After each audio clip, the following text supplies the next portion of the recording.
Well, the lessons aren't about wealth or fame or working harder and harder.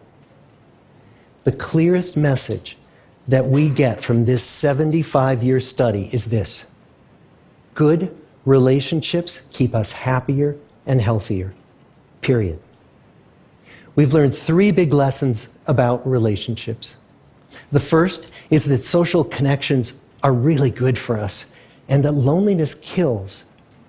It turns out that people who are more socially connected to family, to friends, to community are happier, they're physically healthier, and they live longer than people who are less well connected. And the experience of loneliness turns out to be toxic. People who are more isolated than they want to be from others find that they are less happy, their health declines earlier in midlife, their brain functioning declines sooner, and they live shorter lives than people who are not lonely. And the sad fact is that at any given time, more than 1 in 5 Americans will report that they're lonely. And we know that you can be lonely in a crowd and you can be lonely in a marriage. So the second big lesson that we learned is that it's not just the number of friends you have, and it's not whether or not you're in a committed relationship, but it's the quality of your close relationships that matters. It turns out that living in the midst of conflict is really bad for our health. High conflict marriages, for example, without much affection, turn out to be very bad for our health, perhaps worse than getting divorced. And living in the midst of good, warm relationships is protective. Once we had followed our men all the way into their 80s, we wanted to look back at them at midlife and to see if we could predict who was going to grow into a happy, healthy octogenarian and who wasn't. And when we gathered together everything we knew about them at age 50, it wasn't their middle-aged cholesterol levels that predicted how they were going to grow old. It was how satisfied they were in their relationships. The people who were the most satisfied in their relationships at age 50 were the healthiest at age 80. And good, close relationships seem to buffer us from some of the slings and arrows of getting old. Our most happily partnered men and women reported in their 80s that on the days when they had more physical pain, their moods stayed just as happy.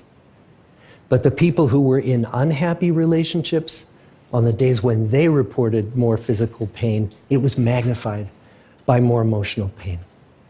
And the third big lesson that we learn about relationships and our health is that good relationships don't just protect our bodies, they protect our brains.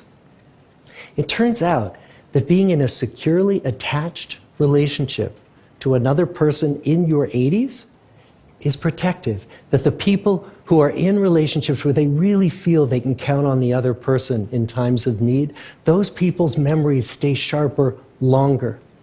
And the people in relationships where they feel they really can't count on the other one, those are the people who experience earlier memory decline.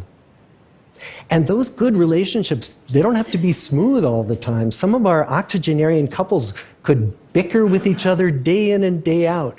But as long as they felt that they could really count on the other when the going got tough, those arguments didn't take a toll on their memories.